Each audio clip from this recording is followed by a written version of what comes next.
Louvado seja nosso Senhor Jesus Cristo. Para sempre seja louvado. Uma alegria estar aqui com vocês neste dia especialíssimo. A liturgia da igreja hoje celebra a Assunção de Nossa Senhora aos céus. Vocês sabem que a festa da Assunção, ela é tradicionalmente celebrada no dia 15 de agosto. Mas aqui no Brasil, ela é transferida para o domingo seguinte. Então, hoje, o Brasil inteiro, né, se une com a festa do céu de celebrarmos a Assunção de Nossa Senhora. Então, queremos hoje refletir de forma especial sobre a Virgem Santíssima. E eu queria falar para vocês a respeito do papel de Nossa Senhora na nossa salvação. Vejam, é interessante a gente notar o seguinte: Deus, durante o tempo em que Jesus esteve aqui na terra, e que a própria Virgem Maria esteve aqui na terra, Deus fez questão de alguma forma, esconder Nossa Senhora. São Luís Maria Grignon de Montfort, que foi um grande devoto de Nossa Senhora, ele diz assim, que Deus escondeu Maria dela mesma. Ou seja, nem Nossa Senhora, ela mesma, se dava conta da sua grandeza. E é interessante, é bonito a gente se dar conta disso. Por quê?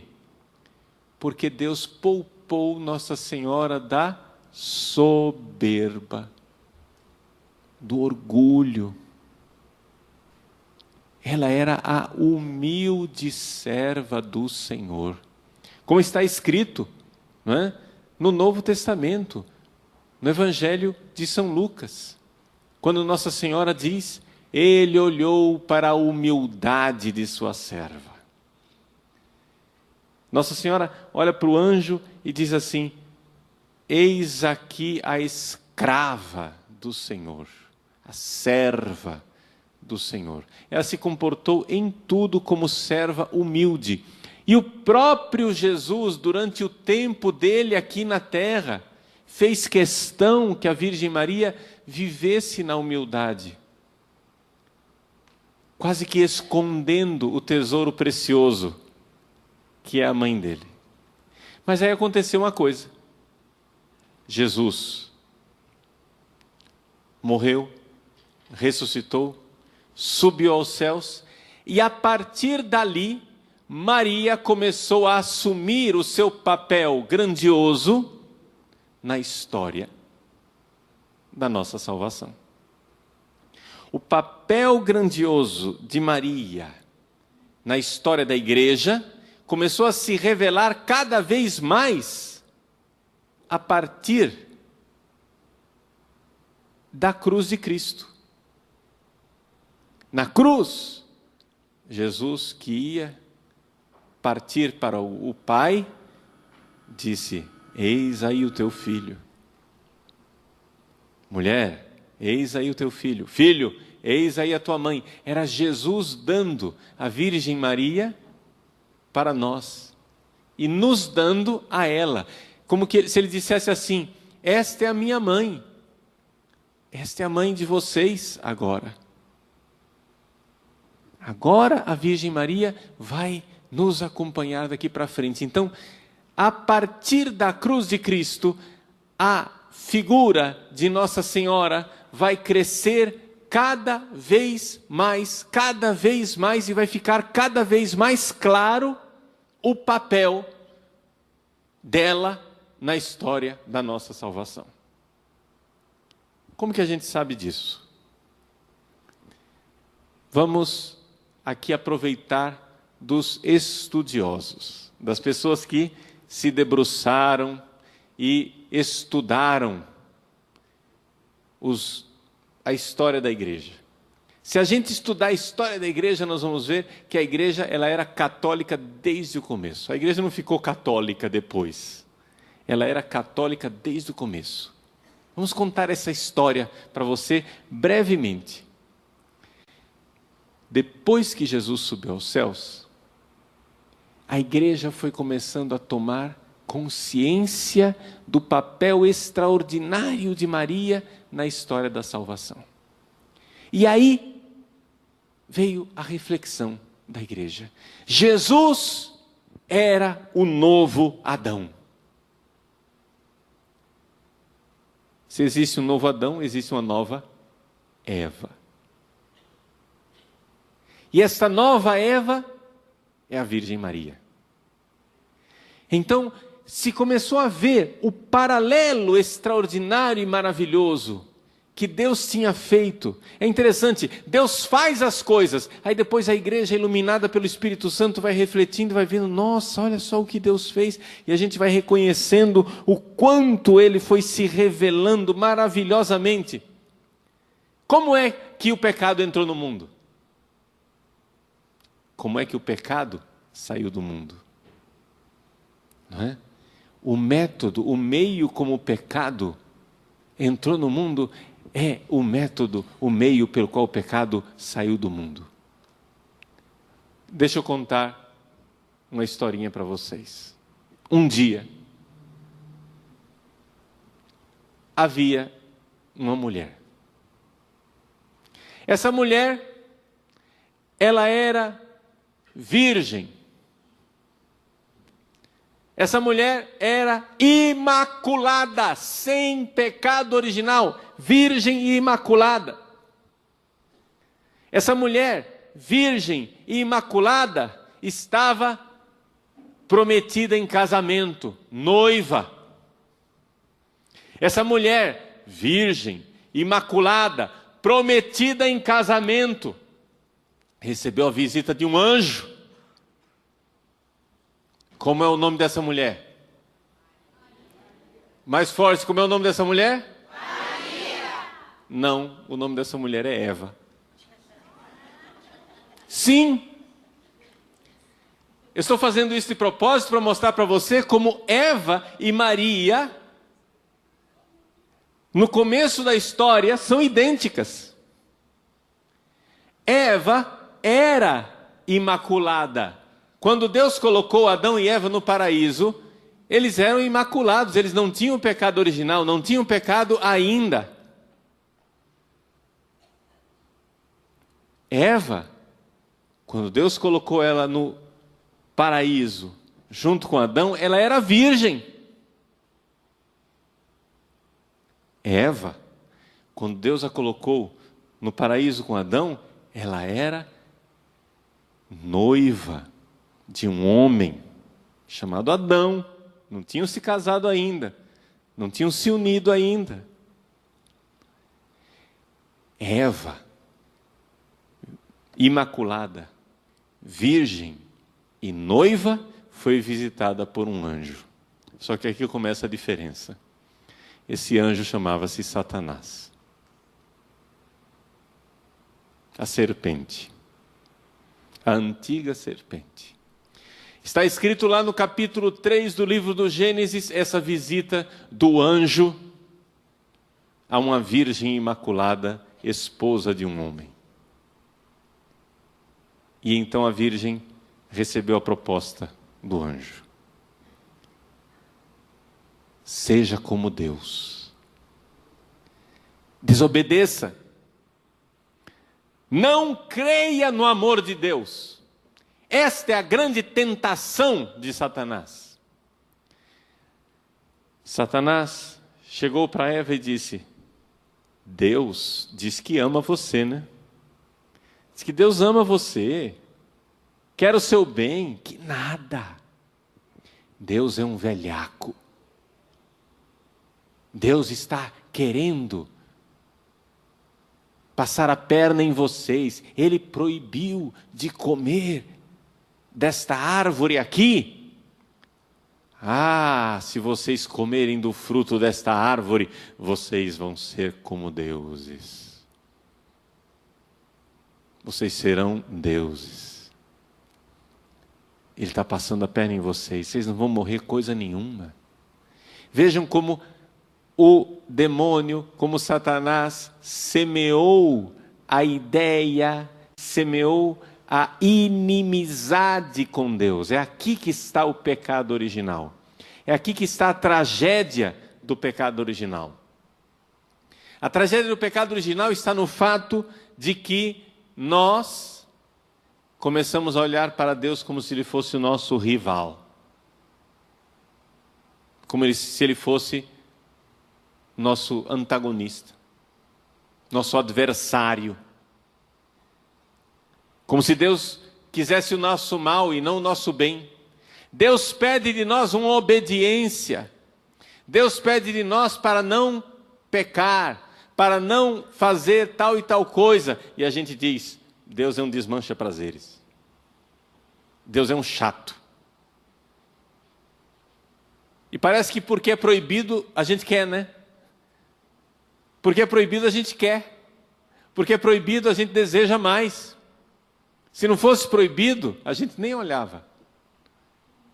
Deus dá para Adão e Eva um jardim inteiro, no qual jardim eles podiam comer o fruto que eles quisessem, seja qual for o fruto.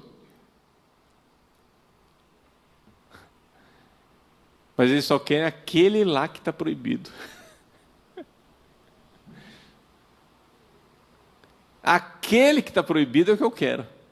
Não, mas olha aqui, você tem uma feira inteira, você tem milhares de frutos para comer. Não, mas eu quero aquele. Você está dizendo que não pode aquele, eu quero aquele. É impressionante como nós somos rebeldes. E Eva então pecou. Eva pecou porque quis ser como Deus. Porque quis ser soberba. Porque ela caiu na armadilha de Satanás e como Satanás resolveu ser soberba. Eu quero ser Deus sem Deus. Eu não quero receber a graça de Deus. Eu quero tomar posse dela e agarrá-la e tomá-la para mim.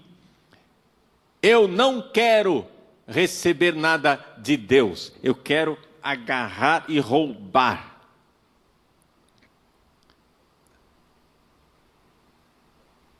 Aqui está a tragédia de Eva. A igreja começou a refletir sobre isso e viu que havia um paralelo extraordinário com a Virgem Maria. Porque milhares e milhares de anos depois, a história se repetiu. Não mais no jardim do paraíso, mas no jardim de casa da Virgem Maria. Maria estava no seu jardim e aparece um anjo.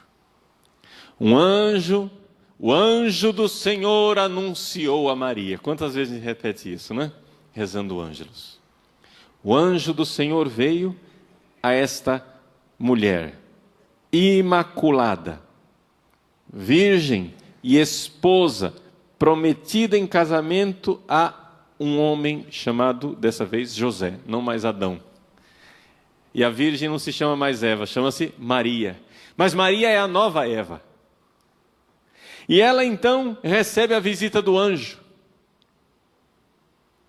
E ao invés de reagir como Eva, querendo ser soberba, se colocar no lugar de Deus, ela humildemente se abaixa e diz: eis aqui a serva do Senhor.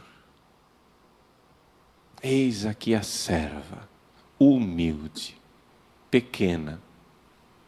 Ela se rebaixou, se fez pequenina, obediente. E é aí que a salvação entrou no mundo. O pecado entrou no mundo pelo não de Eva. A salvação entrou no mundo pelo sim de Maria. Como Eva cooperou para a perdição, Maria cooperou para a salvação. Mas não parou por aí a cooperação dela. Um dia, havia uma árvore e um fruto. Eva, no passado, teve a árvore do bem e do mal no paraíso e ela então quis roubar aquele fruto. milhares e milhares de anos depois, Maria estava lá, ao pé de uma árvore, a árvore da cruz. E na árvore estava o fruto do seu ventre, Jesus. E ao invés de segurar, ela entregou. Ao invés de roubar para si e dizer, o filho é meu, fica comigo, qualquer mãe faria isso. Qualquer mãe iria querer segurar o seu filho e dizer, não, meu filho não vai sofrer. Ela entrega o seu filho. Ela se une ao sacrifício de Cristo na cruz e entrega. Ela entregou. Então vejam, meus queridos, como desde o início da igreja, a igreja começou a fazer essa reflexão e ver esse paralelo extraordinário que existe entre Eva e Maria. Então, São Paulo diz assim, por um só homem entrou o pecado no mundo, Adão, por um só homem convinha que o pecado saísse do mundo, Jesus Cristo. É São Paulo quem chama então Jesus de novo Adão. Jesus é o novo Adão.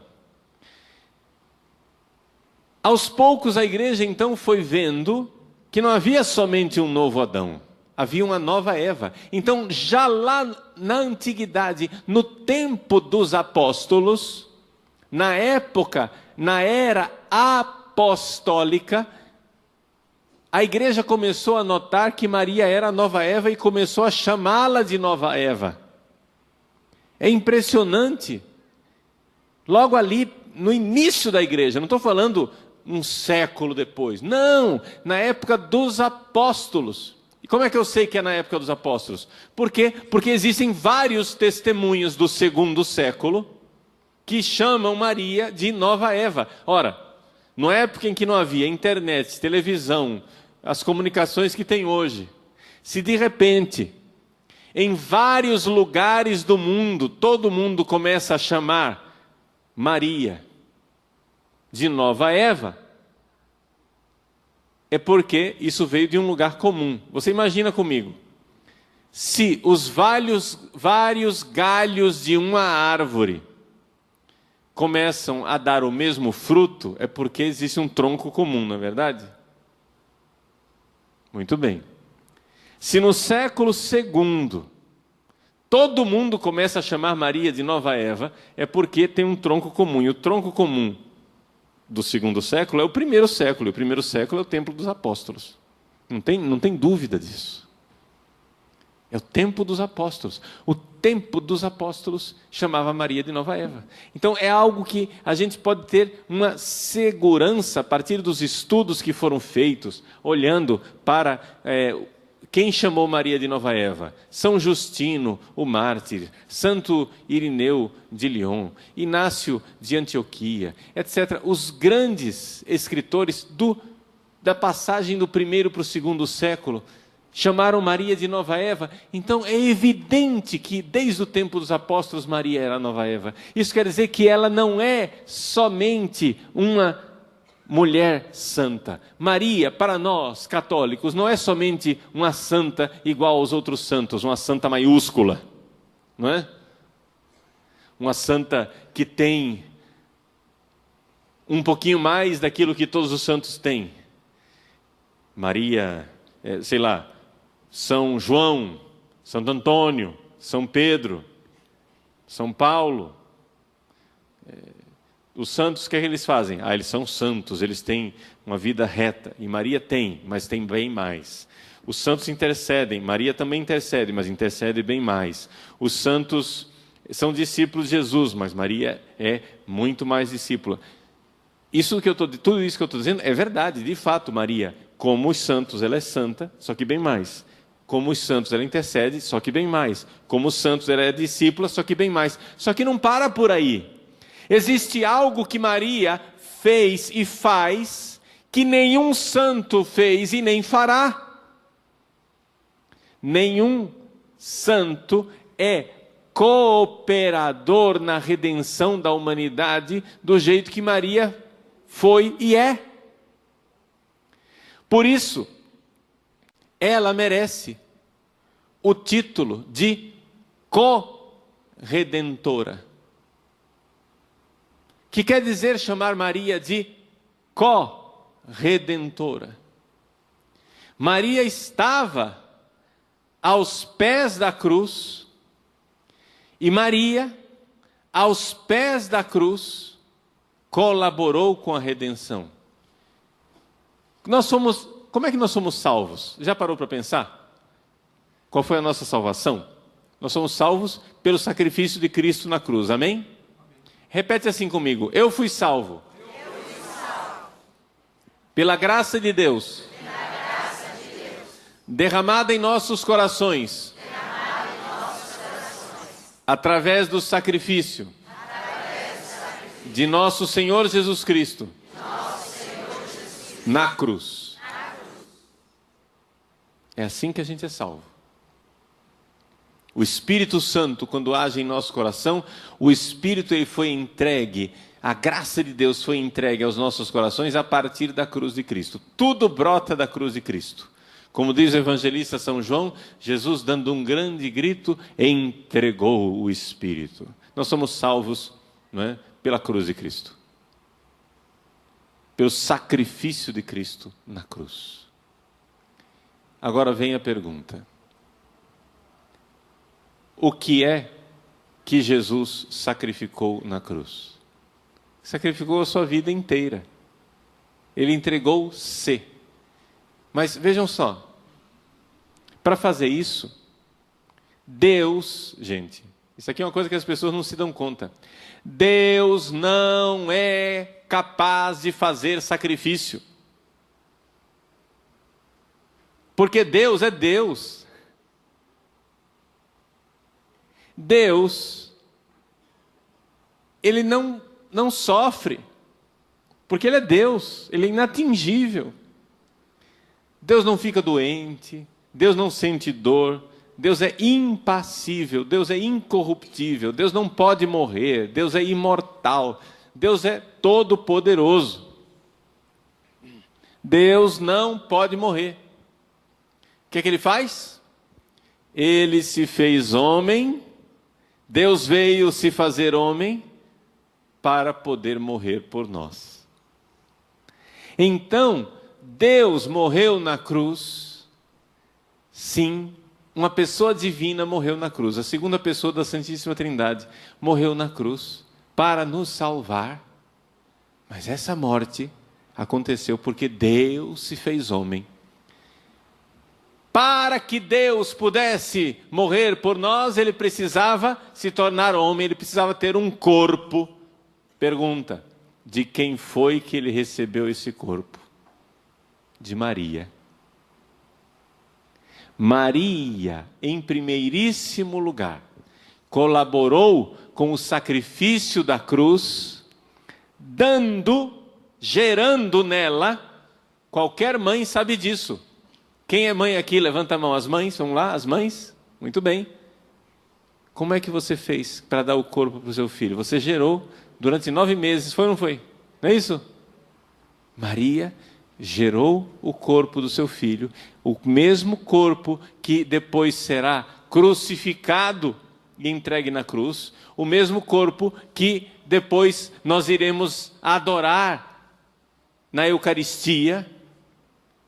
Aquele corpo foi gerado por Maria, portanto, Maria realizou na nossa salvação, na história de nossa salvação, ela realizou uma obra que nenhum santo jamais realizou ou realizará. Maria não é simplesmente um santo maiúsculo, um santo maior do que os outros. Ela é realmente alguém que agiu. Quem é o Salvador? Claro, Jesus. Mas Jesus, quando nos salva, ele não quer nos salvar sem usar as suas criaturas, ele quer que a gente colabore na salvação. Por exemplo, Deus poderia agora plantar a semente da sua palavra em todos os corações do mundo inteiro, automaticamente assim, no estalar de dedos, sim ou não? Deus pode ou não pode? Mas ele não quer isso. Sabe o que ele quer? Ele quer que o Padre Paulo pregue, que o Padre Eduardo pregue. Ele quer que a TV Século XXI leve essa palavra lá na sua casa para as pessoas ouvirem a palavra de Deus. Ele quer que você trabalhe, sofra, colabore, ajude na obra de evangelização da TV Século XXI. Deus quer que você se empenhe nisso. Deus quer que você ajude. Deus poderia magicamente, no estalar de dedos, plantar o evangelho em todos os corações. Ele não quer isso. Ele quer salvar? Sim, mas Ele quer que nós cooperemos com a sua salvação. Assim Maria colaborou com a salvação, e quando nós dizemos que ela é corredentora, nós estamos dizendo que ela colaborou com a salvação de uma forma única, de uma forma especial, de uma forma que nenhuma outra criatura humana pôde ou poderá jamais colaborar, porque ela foi a mãe do Redentor. Ela deu a Jesus o corpo que Ele iria sacrificar. E não somente isso, ela se sacrificou junto. Quando Simeão, lá no templo de Jerusalém, olhou para Maria e para José, trazendo a criança para ser oferecido, conforme está narrado no Evangelho, Simeão, lá no Evangelho de São Lucas, olhou para Maria e disse: uma espada de dor transpassará o teu coração. Ao dizer isso, Simeão está dizendo: veja, você irá colaborar no sacrifício. O próprio ato de sacrifício da cruz, Maria sofre junto com seu filho. Não é uma coisa que nós estamos inventando, gente. Está nas Sagradas Escrituras. E a igreja sempre considerou isso. Por isso, ela é a nova Eva. Como pelo pecado, por Adão entrou no mundo o pecado, por Jesus entrou no mundo a salvação.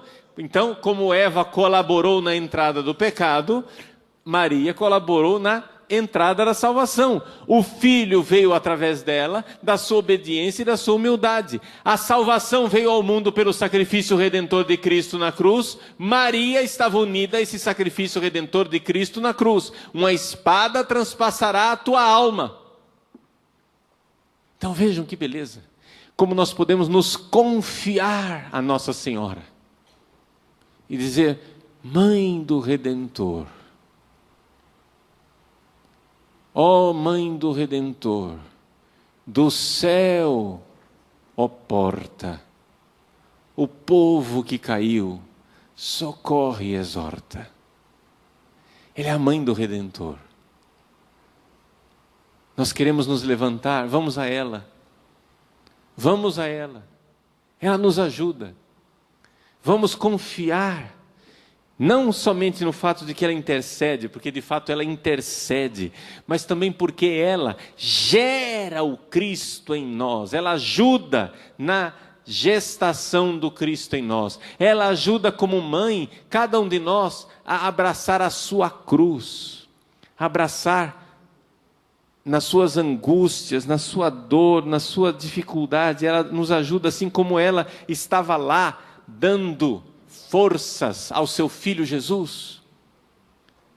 Na hora da cruz, ela está conosco também, para que nós carreguemos a cruz. Aquela belíssima cena do filme da Paixão de Cristo, do Mel Gibson, quando Jesus cai no chão com a cruz, e a mãe está lá para ajudá-lo a se reerguer, e ele diz para ela: veja, mãe, eu faço nova todas as coisas. Que o Senhor faça nova todas as coisas na sua vida, pela ação, intercessão da Virgem Maria. Que Deus nos abençoe nesse dia da assunção gloriosa da Virgem Maria aos céus.